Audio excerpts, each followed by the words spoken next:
Hello viewers, welcome to my channel. আজ গ্রামে বেড়াতে গিয়ে নিজেরা চুলা তৈরি করে তাতে হাঁসের মাংস রান্না করলাম। চলুন দেখে নিই কীভাবে আমি রান্না করছি। আমার চুলা রেডি হয়ে গেছে, আগুনটা জ্বালিয়ে নিলাম এবং তাতে একটি কড়াই বসিয়ে দিলাম। কড়াই গরম হতে হতে চলুন দেখে নিই কী কী লাগছে। এখানে আমি হাঁসের মাংস নিয়েছি। এখানে আমার 1.5 কেজি মতন মাংস রয়েছে। মাংসগুলো ধুয়ে ভালো করে পানি ঝরিয়ে নিয়েছি।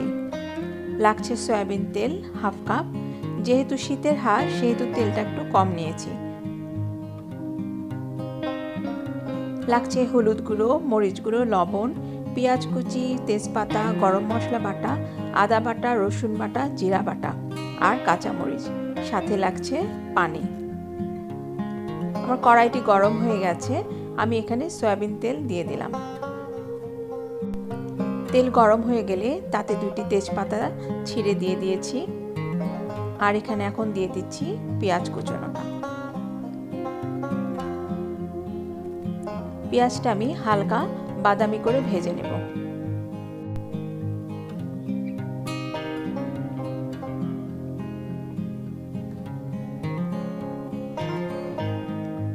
পেঁয়াজ যখন হালকা বাদামি করে ভাজা হয়ে যাবে তখন আমি এখানে একে একে সমস্ত মশলাগুলো দিয়ে নিচ্ছি।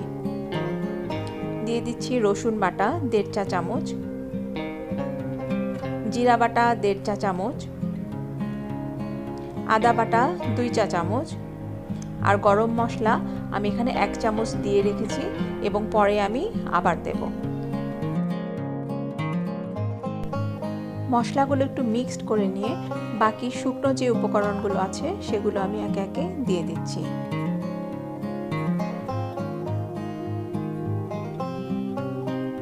হলুদ গুঁড়ো 1 চা চামচ, মরিচ গুঁড়ো 2 চা চামচ এবং লবণ আমি 2 চা চামচ দিয়েছি। যদি প্রয়োজন মনে হয় পরে আমি আবার এখানে লবণ অ্যাড করব। সামান্য একটু পানি দিয়ে আমি মশলাটা খুব ভালো মতন কষিয়ে নিচ্ছি।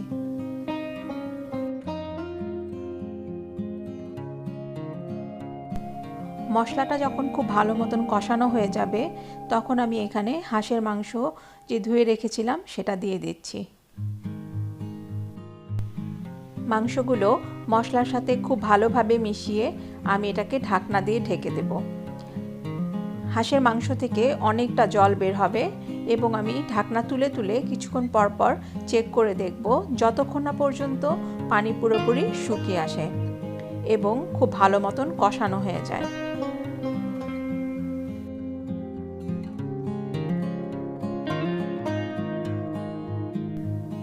দশ মিনিট পর আমি ঢাকনাটা উঠিয়ে মাংসটি ভালো মতন নাড়াচাড়া করে নেব যেন তলায় লেগে না যায়।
অনেকটা সময় নিয়ে কষাতে হবে।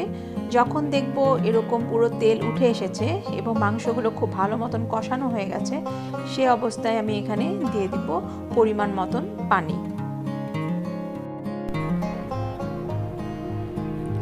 পানি দেওয়া হয়ে গেলে আমি ঢাকনা দিয়ে ঢেকে ততক্ষণ পর্যন্ত অপেক্ষা করব যতক্ষণ না পানি মোটামুটি শুকিয়ে আসে এবং মাংসগুলো সেদ্ধ হয়ে যায়।